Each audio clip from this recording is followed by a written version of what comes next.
It is a cold morning in November 2005. The administrator of the largest online UFO community is sipping a hot coffee while scrolling through the emails in his inbox. The wind rages outside the window like a sinister omen. One email stands out among all of them. First, let me introduce myself. My name is Anonymous. I am a retired employee of the US government. I won't go into any great details about my past, but I was involved in a special program. The gobsmacked administrator appears naively curious, unaware that he is looking at highly classified information from all US government bodies, containing the truth about the last 50 years of American history, such as the events following the disastrous Roswell crash, events that would have led the US government to make a deal with extraterrestrials in an unthinkable interplanetary exchange program.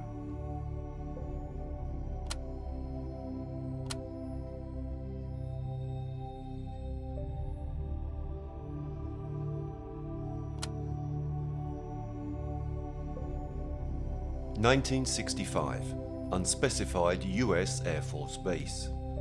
A soldier accompanies the colonel inside the base. The silence is deafening. The colonel himself had seen many security structures, but never one like this. Surveillance measures include cameras in every corner, metal detectors, and armed guards. At this point, the two reach an elevator. The colonel, entering, can't help but notice the absence of buttons on the wall. The doors close, and the soldier leaves after saying goodbye to his superior. The lift descends several floors underground. The doors open.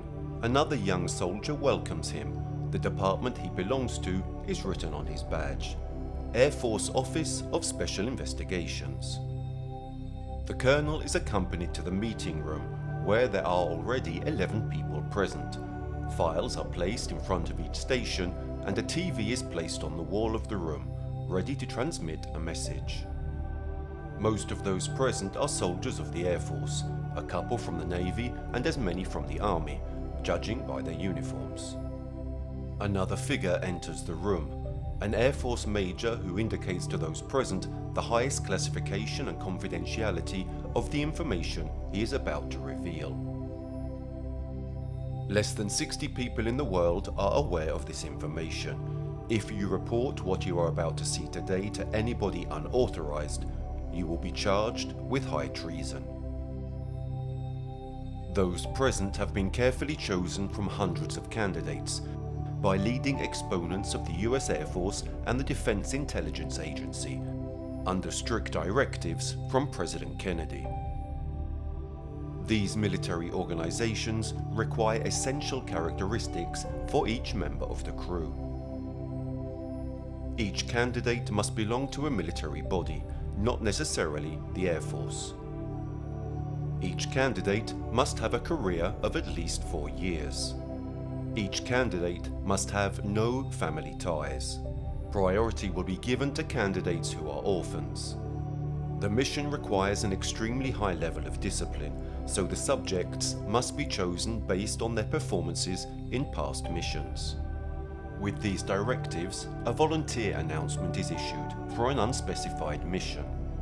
Of the numerous candidate volunteers, the choice falls on 12 elements. The commander of the mission, number 102, the assistant commander, number 203, pilot number 225, pilot number 308, linguist number 420, linguist number 475, biologist number 518, scientist number 633, scientist number 661, doctor number 700, doctor number 754, and security number 899. In the meeting room, the projection begins. The film opens with a message which is clear to all those present, a non-disclosure notice under the penalty of arrest. A countdown begins. The footage was extracted from an old film. The first images show what appears to be a shot of the starry sky in the desert. Suddenly, superimposed writing appears, leaving everyone present in a state of shock. 1947, Roswell, New Mexico. First contact. The images shown are rather ruined, but a disc-shaped object can be seen in the ground. Then suddenly, a small humanoid figure emerges from the rubble. The creature is described as being very similar to the aliens of science fiction. A slender, grey body of short stature, with a disproportionately large head, and equally large, pitch-black eyes. The military defined this creature with the acronym EBE-1, Extraterrestrial Biological Entity Number 1. According to the documents and the video, EBE-1 is the only survivor of the disaster. That night, 5 more bodies are extracted from the remains of the flying saucer. Alternating with the shocking Roswell footage, additional 1949 footage is shown from a nearby area. It appears that a second UFO crashed, and the government has kept the matter extremely confidential. According to official reports, in this incident, no life form managed to survive.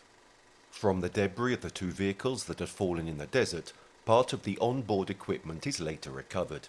Needless to say that it is considerably more advanced technology than that of the Earth. EBE-1 is escorted to the Los Alamos military base, where, according to records, he not only lived until 1952, but appeared to have formed a communicative relationship with scientists. The dossier reports how EBE-1 did not speak through the use of words, but through tonal variations, an almost harmonic communication described as high-pitched singing. Only after numerous attempts did actual communication take place.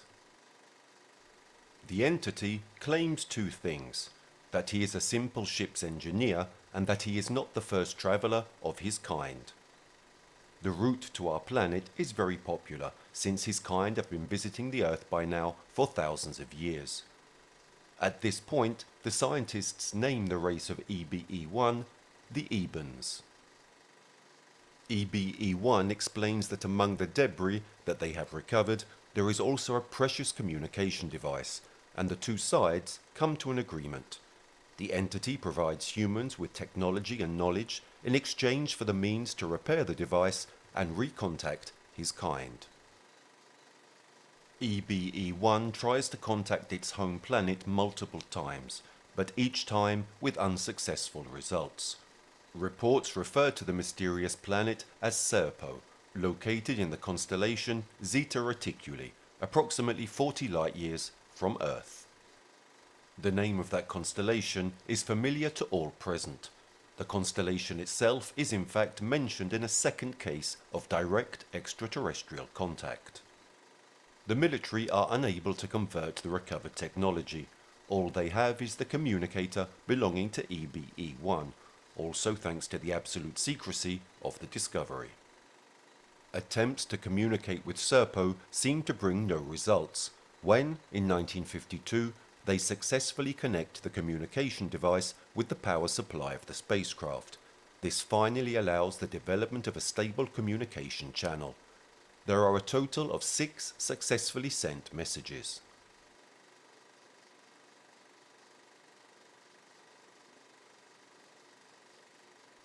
The answers received are fully understandable only to EBE-1 and partially translated by him. None of the messages received refers to the exchange program, but only to directives for rescue and for the date of the meeting between Earthlings and the Ebens. Unfortunately, EBE-1 dies in the summer of 1952, and from that day communications with Serpo cease, until 3 years later. The scientists persist in trying to establish a peaceful relationship for a visit to Earth by the Ebens.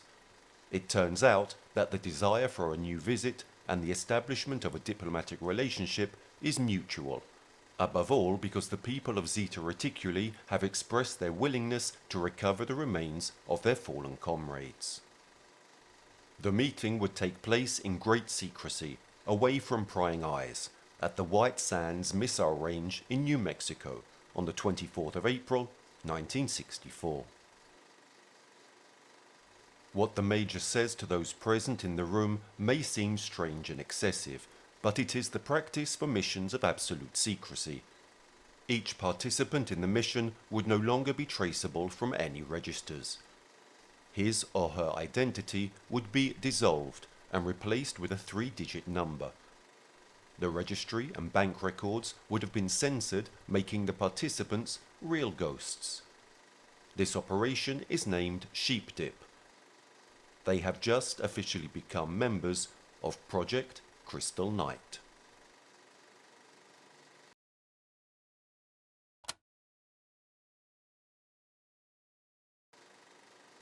White Sands Missile Range, New Mexico, April the 24th, 1964. A pair of unidentified flying objects enter the Earth's atmosphere. They are not flying saucers similar to those found at crash sites. Their dimensions are much larger. To welcome the visitors is a group of 16 senior government and military officials, whose identity remains shrouded in mystery, despite the assumption that the meeting is being filmed and documented. A large number of Ebens descend from the aircraft, with some technological discoveries of their home planet, as a gift to the Earth. Among the Eben visitors stands out a figure recognized as a female and nicknamed EBE2. She does not need any translation device, as she is able to understand and speak English.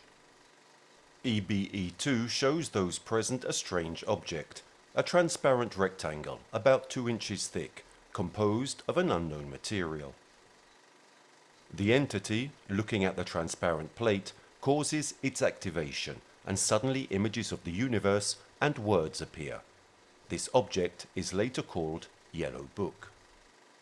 This artifact details parts of our universe, such as planets, stars, and even Serpo itself. What is most shocking is that it describes the relationship between Eben and humans throughout history and human evolution. EBE2 continues the diplomatic meeting, explaining the being's willingness to postpone the date for the exchange with humans, and that for this first meeting they only wanted to take back the bodies of their deceased comrades.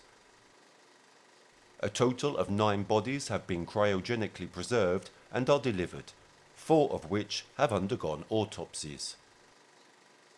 The parties agree to set a new date and location for the exchange program, July the 15th, 1965, at the northern section of the Nevada test site.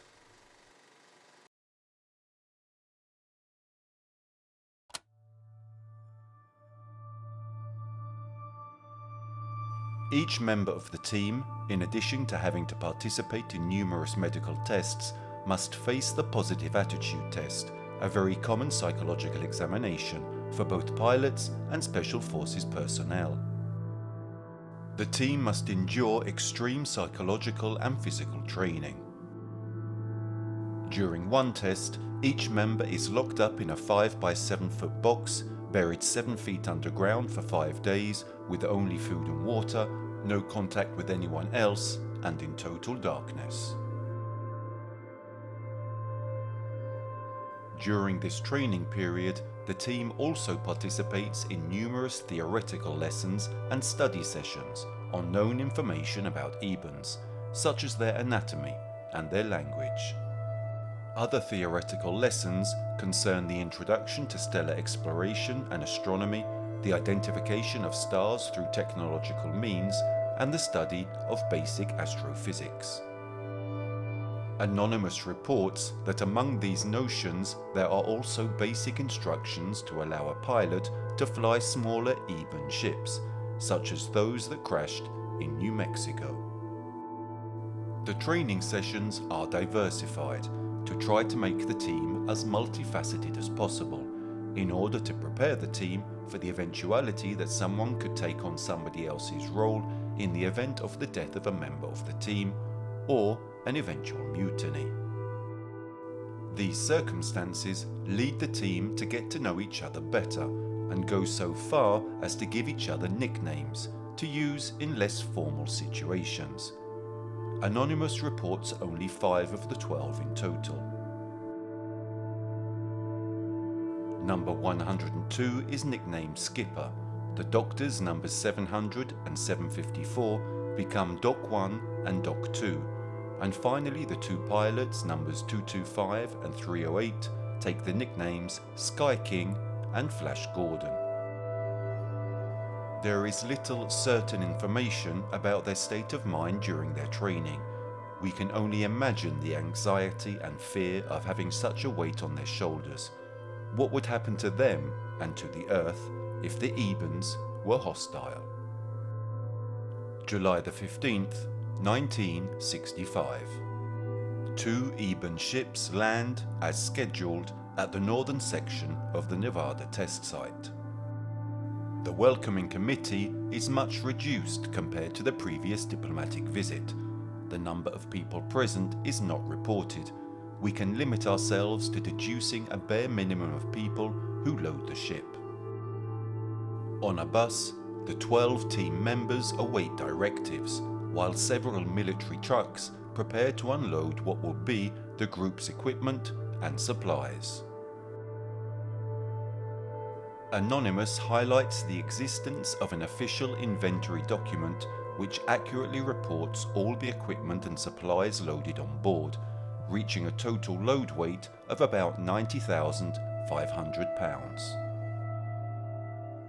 The items loaded range from military equipment to medical and research equipment, to supplies for the next 5 years and a range of vinyl records for simple but essential entertainment.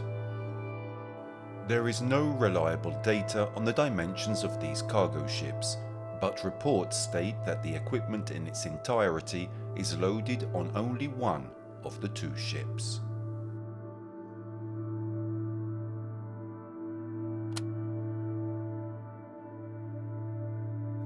We are ready. Hard to think we finally made it. Team is motivated and cool. We loaded everything and it fits. Really excited about this. No reservations by anyone. MTC asked all members to make a final decision. The team all said go. We go. Interior of the EB craft is big. There are 3 levels. I think this is a shuttlecraft. We stored the cargo in a lower level. Strange looking walls. They seem to be dimensional. There are 3 stations. 4 of us will sit in each station. There are only benches, no seats. The MVC says we don't need anything special, no oxygen or helmets. MTC gave us final words. One prayer said, "We board the EB craft. 475 is really nervous. The hatch is closed, no windows. We can't see out. Everyone is seated in their respective seats on the bench. No retention harnesses." The craft is starting its engines, or what they call energy thrusters. Seems like we're moving. I feel really dizzy now. I can't think straight. We don't know where we are, but it seemed like we all fainted. According to my wristwatch, it took about 6 hours. We flew into the big ship. There are many EBs helping us. They seem to understand we are confused. The cargo was offloaded in one big move. This ship looks like the inside of a really big building. The ceiling is about 100 feet high in this area of the ship. I just can't describe how big this is. It took us about 15 minutes to walk to our area. The chairs are bigger, but there are only 10 of them. MVC finally showed up, told us we will begin the trip soon. They are indicating we must sit in the chairs. We don't know what to expect from this point on. I'm not sure just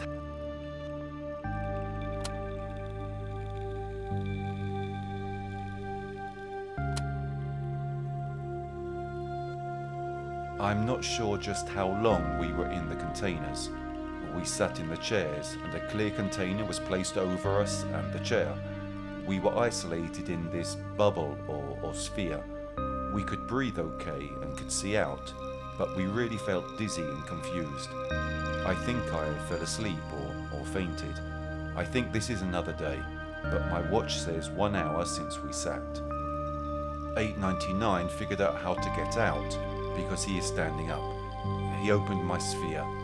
Not sure if we should be out of this thing. 899 and myself are walking around this room.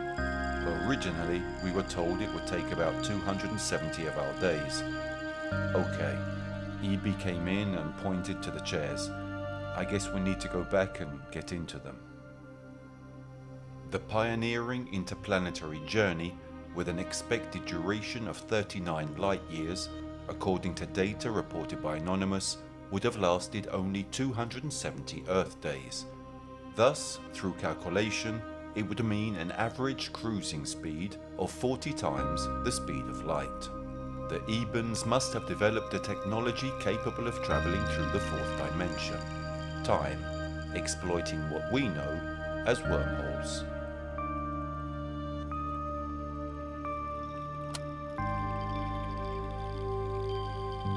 Our date recorder isn't working very well, according to 633.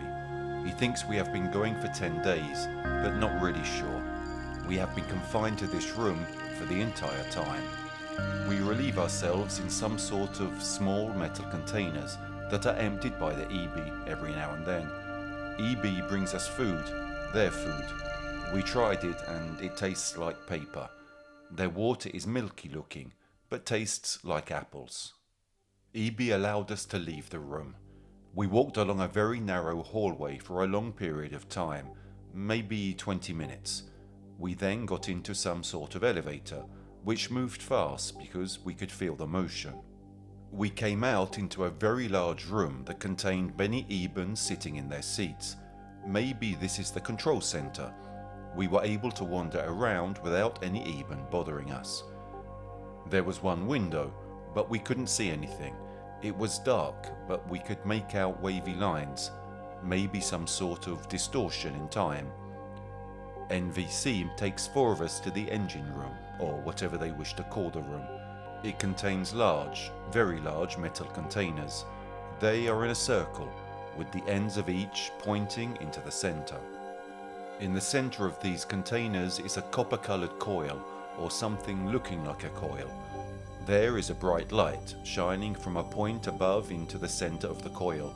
We hear a very dull hum, but no major loud sounds. 661 thinks it's a negative matter versus positive matter system. The assumption of 661 is in line with the studies that the engineer Robert Lazar will carry out 15 years later. He works at Area 51 during the 80s. His goal is to convert and understand alien technology. According to his discoveries, the Ebens use antimatter reactions to power their aircraft through a super heavy substance called Element 115, a mysterious element totally alien to the Earth.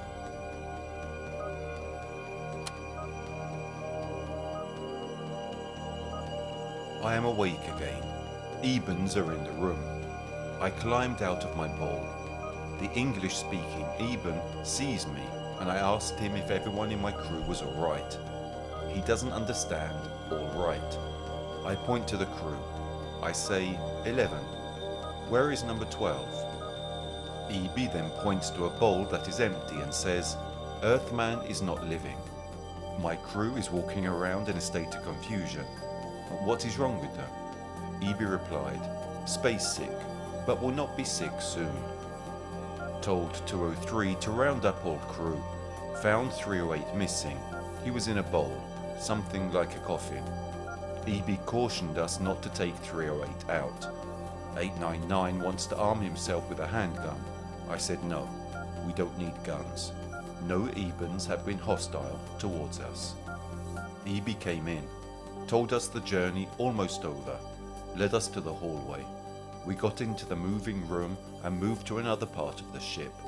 MVC wants us to prepare for landing. I guess we are almost there.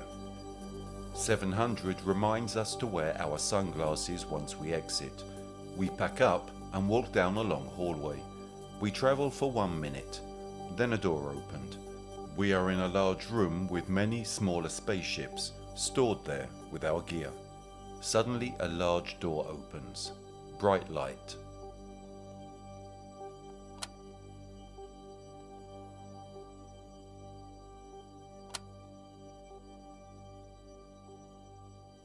The brightness is almost too much for our eyes without sunglasses. A crowd of Ebens is waiting for us. We see a large Eben, the largest one we have seen yet, about 1 foot taller than the others. He comes forward and starts speaking to us. Eb translates a welcome message from the leader. All the Ebens are dressed in the same clothing. Now I see others dressed with some type of shawl and others in a dark blue outfit, different from the others. Each Eben is wearing a box on their belts. All have belts. Can't see any children. We are led to an open arena. Looks like a parade field. The ground is dirt. The sky is very clear. We see 2 suns, one brighter than the other. The landscape looks like a desert, Arizona or New Mexico. No vegetation that we can see. This must be the central village or town. We landed in an open area with large structures like electrical towers. Something is sitting on top of these towers. In the center of the village is a large tower. Looks like a mirror is placed on top of this tower. All the buildings look like adobe or mud huts, and some are larger than others. Unexpectedly, someone speaks English. We all look around and see an Eben. This Eben speaks very good English. This Eben, we call EB2, speaks almost fluent English. EB2 shows us a device and tells us that we must wear it. The weather is extremely hot. 6:33 says it's 107 degrees. EB2 led us to a series of 4 huts. Behind them is an underground room or storage area. It is built into the ground, underground. We have to walk down a ramp. The doors look like military igloos that store atomic bombs on Earth. All our gear taken off the spaceship is stored there. The room is a lot cooler than the outside. This igloo is made up of something like concrete, but not the same texture. Feels like soft rubber, but still hard. There are lights in the ceiling. They have electricity. Then I asked for the body of 308. EB2 seems to be confused and doesn't know about any body. I explained to EB2, held her hands across her body and bowed her head. She was almost crying. EB2 told us that the body would be brought to us, but she must check with her trainer. Maybe that means leader or commander. The Ebens present themselves as a society bordering on the paradoxical, appearing primitive and simple creatures, but at the same time endowed with incredibly advanced technology. Reading between the lines of the anonymous posts, we can deduce how the alien named by the team, EB2, is in reality the same entity that in 1964 translated and explained the Yellow Book to humans. Her emotional reaction to news of 308's death suggests a compassionate and empathic nature.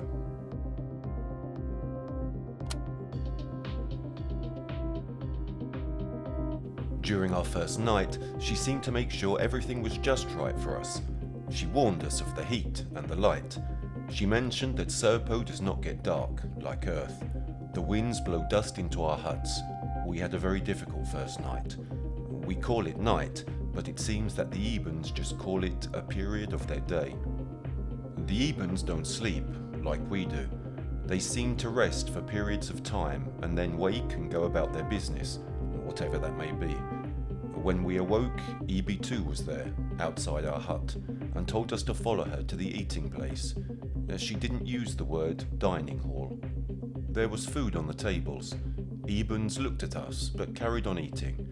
Do they not cook inside their huts? Maybe everyone eats here. Same food we saw and ate on the spaceship, except some items were different. Every now and then, we would catch Ebens staring at us. We were the freaks.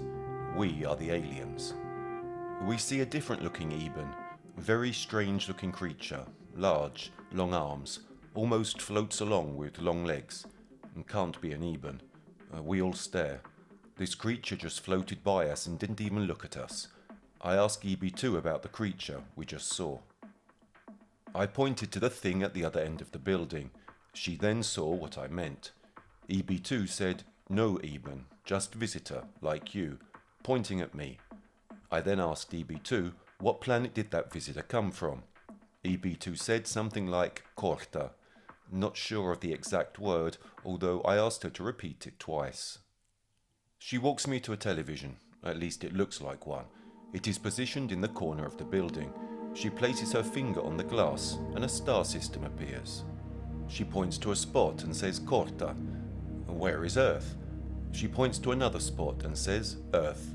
Based on this television glass space map, Corta and Earth are very close. The alien from Corta appears very similar to the alien species we call mantis. Many accounts of close encounters of the third kind claim to have seen these creatures. The thought that other extraterrestrial species can circulate and live freely on Serpo clearly shows the cosmopolitan and peaceful nature of the Ebens.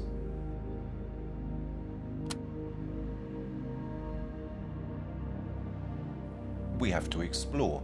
That is why we were sent. We started walking around. 475 will take photographs with our military cameras. I teamed up with 225. We found a large tower. We saw this when we first arrived yesterday. We move on into the building. Can't find any stairs, but we see some type of round glass room. Then we hear English. We turn around and find EB2 standing there. Where did she come from? I asked her if we could explore this building. She said yes, and then pointed at the glass room and said, "Go up." We enter the glass room. The door closes. In no time, we are at the top of the building. She points to the sun, and then points to the top of the room, where the mirror is located, and then points to the ground. The tower is in the middle of a circle on the ground. In each quadrant of the circle is a symbol. Maybe this isn't a mirror as we know it, since the sunlight travels through it, but once the sunlight travels through it, the light is directed on a symbol within the circle. 225 seems to think it is a sundial. When the sun strikes a symbol, the Ebens change what they are doing and do something else. Maybe the Eben day is structured.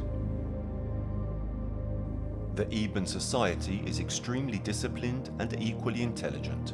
According to IQ tests carried out by team members on a sample of Ebens, their average IQ is 165.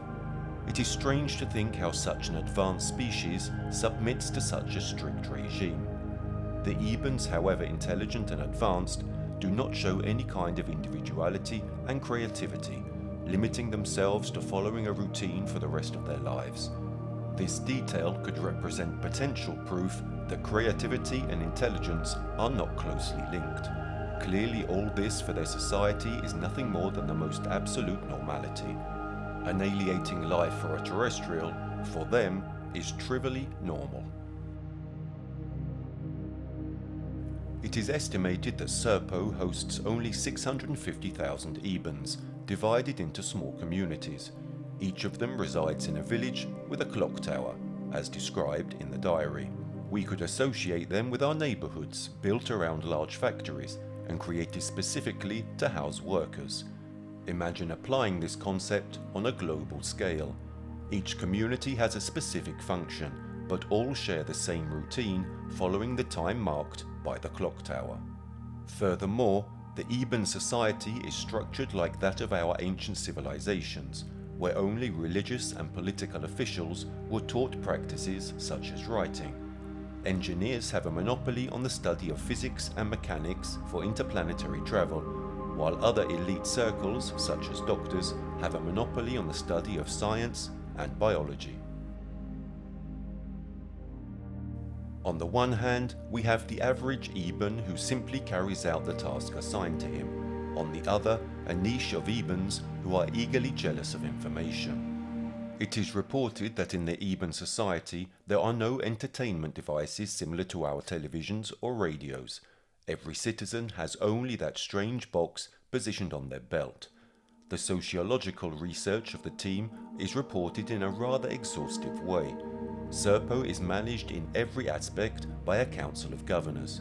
But despite this, there is no defined form of government. The testimonies also report that there was no crime, but a military force without weapons, equipped only with uniforms. The small communities of Serpo appear to be satellites of a capital community, which acts as the hub of industrialization. Serpo does not have a trading currency. Each villager's actions are controlled by the device on their belts. Skipper's diary also perfectly describes the structure of the Eben houses and the family nucleus. Each house is built in an unknown material similar to both wood and metal. Each house is the same as the others, internally and externally. The houses have 4 rooms. A bedroom furnished with mats for the whole family, a room for preparing food, so it can be deduced that not all Ebens go to the canteen, a small room for waste collection, and the largest room in the house, comparable to a living room, which Anonymous called the family room. The Eben family is structured in a very simple way. Each male EB has a female partner. The couple is allowed to reproduce in a limited way. Skipper and the rest of the team have never met families larger than 4 individuals. Eben children grow very quickly and are often isolated from the rest of the community during their childhood. As their development progresses, aptitude and skills are analysed to then direct them towards the most suitable job for them on the basis of what they have learned.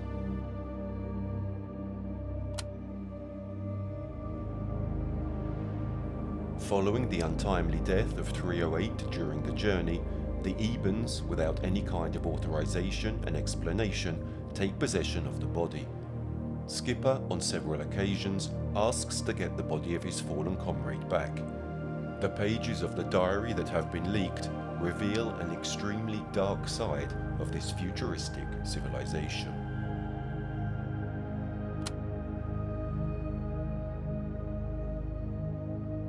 The leader seems larger and more aggressive than the others. He seems to be the boss, similar to me as the team commander. His voice, although after all this time I still can't understand any words, is harsh and with a tone that is different from the rest. 203 claims the leader has an attitude. The leader has requested many things from us, most of which we have provided. One strange thing is our blood. He wanted all of us to supply a blood sample. EB2 explained that the blood was necessary for them to supply any medicine to us if we should ever need it. 700 and 754 feel that a blood sample might just be used for other purposes. They took all 308's blood. We were confronted by several Ebens. EB3, the Eben leader, showed up and I explained that we wanted the body of 308. EB3 told us the body was in storage and we could not take it. EB2 showed up with the leader. EB2 was extremely polite and asked us to wait.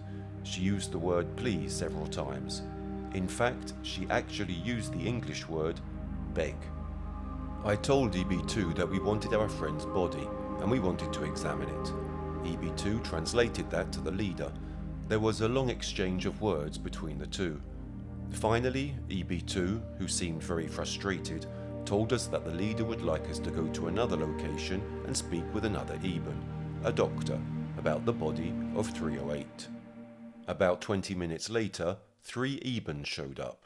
One of the Ebens identified himself as a doctor and spoke very good English. This doctor had a strange sounding voice, almost like a human's voice without a high-pitched accent.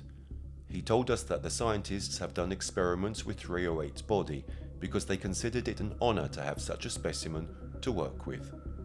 The doctor told us they have used 308's body to create a type of cloned human being. I demanded to see the body. The doctor explained that the body was gone and that all the blood and organs were taken out and used to clone other beings. The use of the word beings really scared me and the others.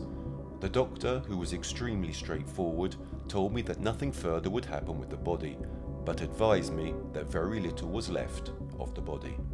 Myself, 633 and 700 were escorted by EB2 to the laboratory facility. The building looked like a large single-story windowless school. We arrived in a room with white walls.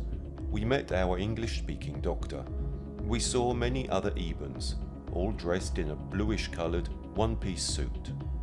The doctor told us that all the experiments were done inside this building. We were led into another room where there were rows of containers, looking like glass bathtubs. Inside each bathtub were bodies. I was shocked, as were 700 and 754. Bodies. Strange-looking bodies. Not human bodies, at least not all of them. These were hideous-looking creatures. I asked the doctor what type of creatures were inside these tubs. The doctor told us that these creatures came from other planets. 700 asked the doctor, were these creatures dead when they arrived, or did the Ebens bring them here dead? The doctor said all the creatures were brought to the planet alive. The doctor said that these beings were brought here for experiments. These creatures are not intelligent beings. EB2 then used the word animals. Okay, now I understand. All these creatures are animals from other planets. I then asked if there were any intelligent creatures in this building. The doctor said yes, but that all of them were dead when they arrived on Serpo. 700 asked to see these creatures. The doctor corrected 700 by saying beings. I guess creatures equals animals and beings are like humans. Let me first write down the description of these creatures inside these tubs. They are not all alike. The first creature I see inside the tub looks like a porcupine. It appears to have a tube placed inside of it. The tube leads to a box underneath the tub. The second creature I see has a large head, big, deep-set eyes, no ears, a mouth, but no teeth. It is about 5 feet long and has 2 lower legs, but no feet. It has 2 arms, but it doesn't appear to have any elbows. It has hands, but no fingers. This creature also has a tube going through it. The next creature looked like nothing I can compare it to. It had blood-red skin, 2 spots in the middle, maybe eyes, no arms or legs. It had a very strange odour. The skin appeared to be blotchy with scales, maybe like a fish.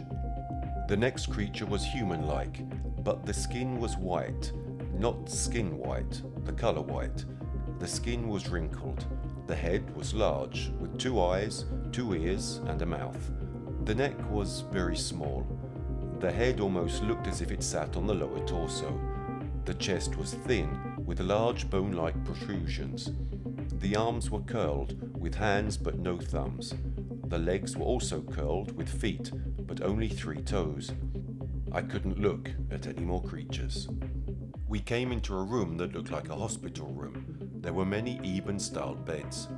In each bed was a living being, as the doctor called it. The doctor told us that each being was alive and well cared for. 700 asked the doctor if these beings were ill or sick. EB2 had to translate that, but the doctor said no, they are being lived.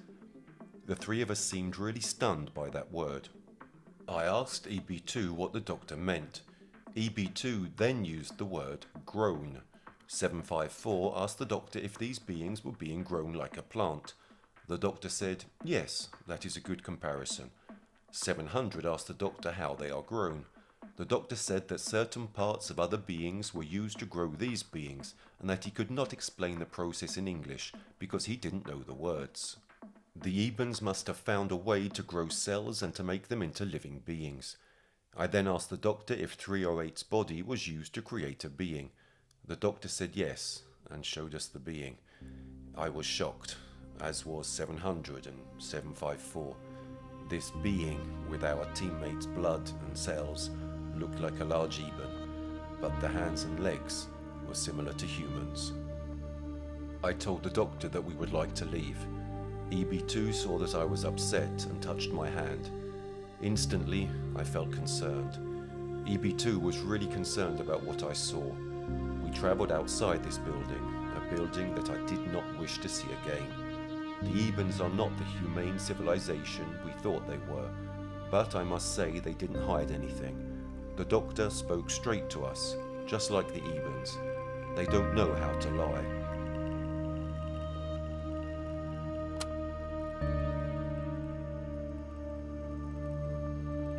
Apart from the matter relating to the body of number 308, the coexistence between humans and Eben proceeds as planned.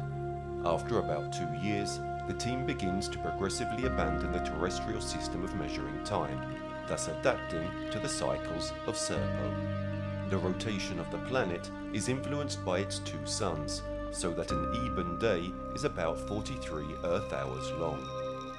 During the years of study, the team became aware of the geological information of the planet. A diameter equivalent to 7,218 miles. The mass of the planet equivalent to 5.06 times 10 to the power of 24. 2 suns and 2 moons. The average gravity on the surface equivalent to 9.6. The period of a complete orbit, expressed in Earth days, equal to 865 days. A 43-degree inclination. The inhabited planet closest to Serpo, Silas, in the constellation of Zeta Reticuli, populated by a species called Trantiloids. The local fauna is not as varied as the terrestrial one, and above all, it does not appear in large quantities. Anonymous continues its posts by writing that Serpo is estimated to be 3 billion years old, and that the Eben civilization has a hypothetical age of 10,000 years. The Ebens do not appear to be an indigenous civilization of the planet. It is assumed that this population had to face an exodus from their home planet as it was no longer fit for survival. From the studies carried out by the team, it appears that Serpo has a vast network of rivers and aquifers in the subsoil, which would then flow into large valleys.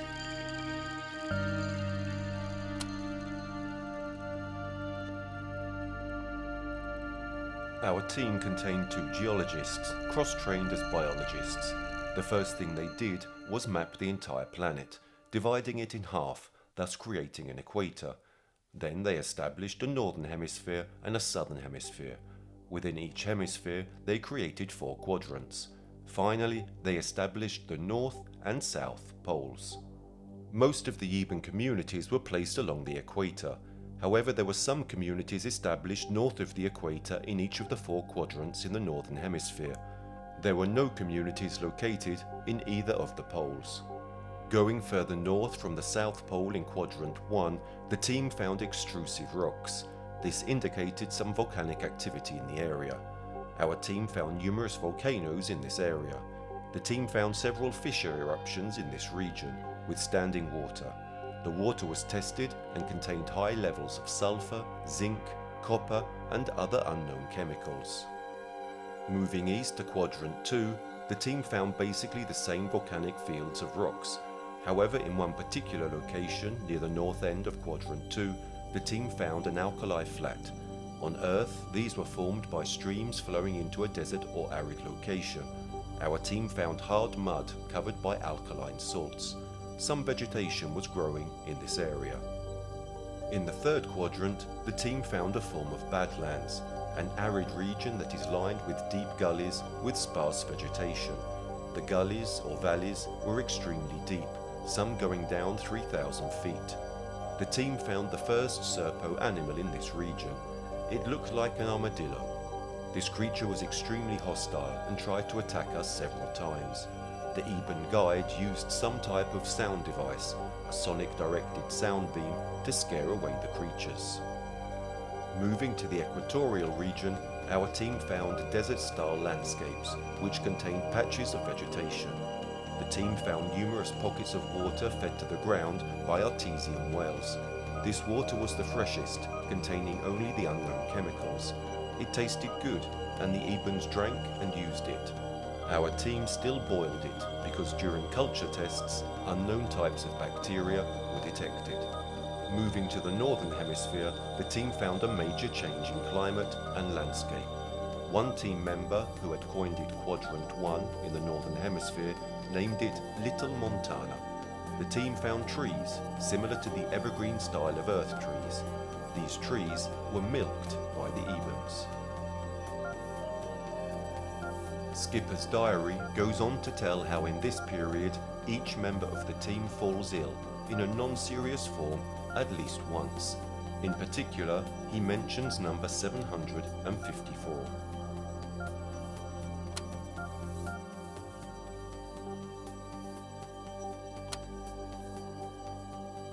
754 became sick, but he has recovered. We don't know what he suffered, but 700 treated him with penicillin, which worked. We have all had some sort of sickness since we've been here. 700 and 754 are keeping records of each team member and their medical and physical condition. We have tried to keep a steady physical fitness program since we arrived. Everyone is in pretty good shape, at least physically. Mentally, that might be another story. Some team members miss Earth, as I do, but no team member has broken down or has needed any type of psychological help. The first death to occur on the alien planet happened suddenly, leaving all members of the team shocked.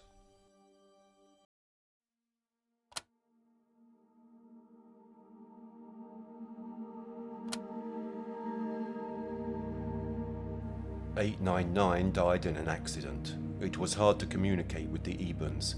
He died instantly, therefore no medical care was provided.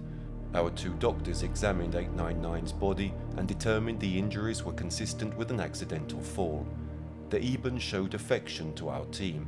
During the last work period, the Ebens had a ceremony for the dead team member, the same ceremony used when an Eben died. Our team held their own service, attended by the Ebens. Our team was eternally grateful for Eben's caring attitude for our dead friend." The second death of a team member occurs relatively shortly after the events just described. Doc 2, number 754, died of pneumonia after a period of illness and physical infirmity. The team learns that the Ebens also have religious rituals and functions. All Ebens attend a daily religious ritual at the same time each day. The most alarming factor of this practice is that according to studies reported, on the entire planet there is only one religion with a single interpretation. Death in the Eben culture is nothing more than the liberation of the soul from a physical container, therefore considered a reason for jubilation. After an unspecified period, the team decides to move north, where the climate is milder, in order to continue their stay in peace. The Ebens not only accommodate the demand, but build a small community dedicated to the team. Reading the diary, it is clear that this move took place many years after the death of number 754. Since the main research on the civilization is now concluded, the team focuses on the geology of Serpo and other more theoretical subjects.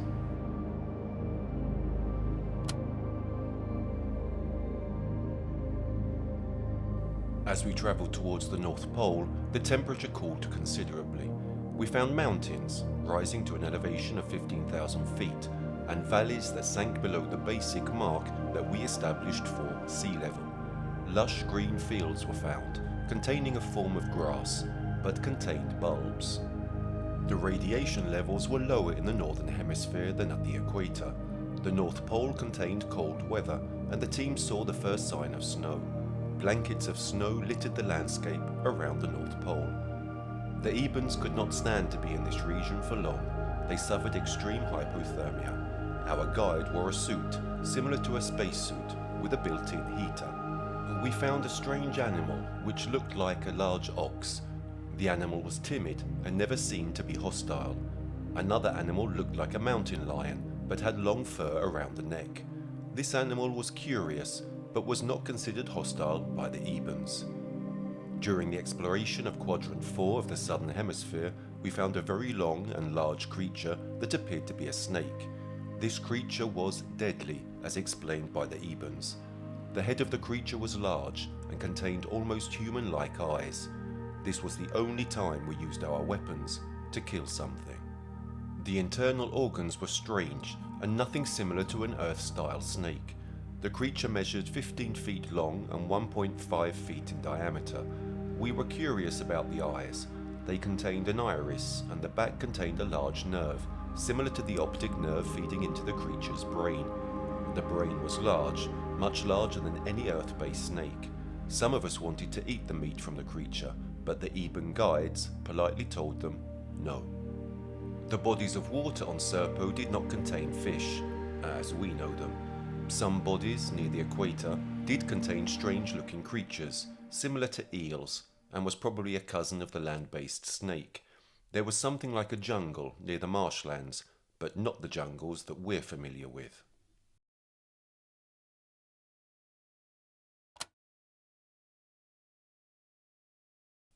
Due to the different method of measuring time, the team returns to Earth after 13 years of stay on Serpo, and not 10, as pre-established.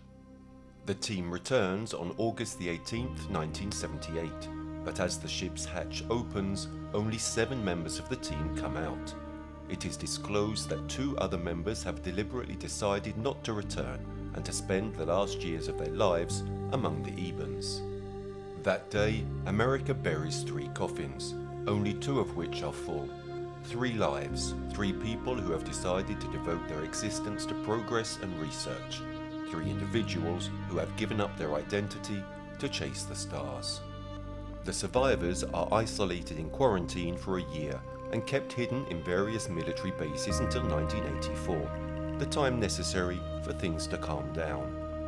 The body responsible for their privacy and security was the Air Force Office of Special Investigation, also known as a FOSI. Anonymous in its posts states that the team has been writing reports and participating in debriefing sessions with a FOSI for about a year and a half. The document they wrote is more than 3,000 pages long. Anonymous claims that there are also multiple audio tapes recorded both on the ground and during the mission in order to record their progress. The total number of these cassettes is 5,419. Among the other evidence brought back to Earth by the team are thousands of photographs. The only one that Anonymous managed to get his hands on is this one, the vast desert of Serpo illuminated by 2 suns. Clearly we can expect such material to be top secret, even to the highest ranks of the military. Probably the truth will never come out in its entirety. All the evidence is kept in an unknown location, which is assumed to be the DIA vault at Bolling Air Force Base in Washington, D.C. What remains shrouded in mystery is the involvement of Anonymous. We do not know if he personally took part in any mission concerning Project Crystal Knight, or if he is just narrating the story of an individual involved. According to his posts, the survivors died during the 80s due to the massive dose of radiation absorbed on the mission. The longest surviving member was Skipper himself, who died in 2002. Their last years of life took place in complete anonymity, far from the fame they deserve. 12 anonymous graves. 12 heroes. During Anonymous's time on the blog, something happened that we recognize as endemic to the internet in 2023. The shitstorm. This slang, coined by the internet, is used to describe a chaotic situation where a more or less large group of people who disagree start arguing and insulting each other, even resulting in threats. The disagreeing parties can be summarized by 2 factions: the supporters of Anonymous and of the facts he recounts, and his detractors. Why would Anonymous have the need to lie? Who is behind his nickname? After months of research, a couple of hackers discovered that at least 5 user accounts on the forum, including that of Anonymous, can be traced back to a single person: Rick Doty. Doty is a former Air Force intelligence officer specializing in spreading fake news and disinformation about UFOs. His most famous operation involves the Dulce military base and an Albuquerque businessman convinced he is intercepting alien messages. Rick used actual UFO research to lend credibility to his lies, and thus spread false news in the UFO community. According to the hackers, these 5 accounts were posting from the same device, with the same internet network and the same IP address. Doty has never made a secret of his participation in these disinformation campaigns, but at the same time he claimed that some of the documented facts of UFOs are real. Roswell, the underground bases, and even Project Crystal Knight. There is a story about an alien exchange program that has been around since the 1950s, well before the forum and Rick's posts. In the midst of the shitstorm, a user named Chapman claims to be a member of the British Ministry of Defence and insinuates that he himself has seen documents relating to Serpo. The files exist, but the events reported by Anonymous do not. Chapman reveals how the origins of the story of Serpo must be attributed to the sci-fi author Alice Bradley Sheldon. Alice worked for military intelligence with the rank of major during the Second World War. After the war, she joined the CIA. During the 60s, the Soviets terrorized the world, convincing it that they had weapons of mass destruction hidden in American territory, which could be activated by undercover and sleeper agents. Project Serpo was created as a counter-offensive to these allegations. The CIA and the US government needed to scare the Soviets into believing they possessed advanced technology and had contact with extraterrestrial entities. It didn't take long for the KGB to become suspicious and doubtful. Serpo's story went from being a security measure to a sci-fi fairy tale, only to end up on the back burner. It has only resurfaced thanks to Dodi's disinformation campaign, with the aim of clogging up the UFO community with ever more bizarre and outlandish stories to destroy and ridicule it from within. However, Dodi has often changed sides over the years. He has gone from misinformation to a firm supporter of UFOs, to the point of attending conventions. What if Rick had told the truth? What reason would he have had to create those fake profiles?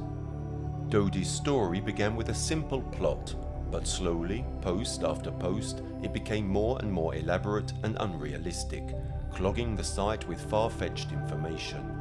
We are not aware of any real, tangible evidence of Project Crystal Knight and Serpo, but at the same time we have no hard evidence that can demolish it other than assumptions. Over the years, multiple whistleblowers, former government employees, have come forward in favour of the veracity of this story. Even Barney and Betty Hill, victims of the most famous documented alien abduction, support Serpo, since the aliens who abducted them were from Zeta Reticuli. Is everybody lying? Is everybody hungry for that famous 15 minutes of fame? Or is there a grain of truth? The next time you look at the night sky, remember that in our galaxy alone there are about 300 billion stars, including at least 5 billion solar systems similar to ours. Perhaps not all of them have a planet suitable for the development of organic organisms placed at the right distance from its own sun. It is therefore calculated that of these 5 billion, at least 10 million could have these characteristics, and among these 10, at least 1,000 could have seen the development of a bacterial life form which, in the worst case scenario, on at least 50 planets, could have evolved into a multicellular life form and intelligent organisms. From this it has been calculated that in the worst case, the possibility that technologically advanced civilizations and alien multicellular organisms exist in our galaxy is equivalent to about 0.1%. This doesn't seem much, but if multiplied by the approximately 500 billion galaxies that are estimated to exist, it becomes, in the most pessimistic hypothesis, 50,000. 50,000 technologically advanced civilizations currently exist in the universe. The next time you look at the night sky, observing the celestial bodies, remember that they could be looking back at you too.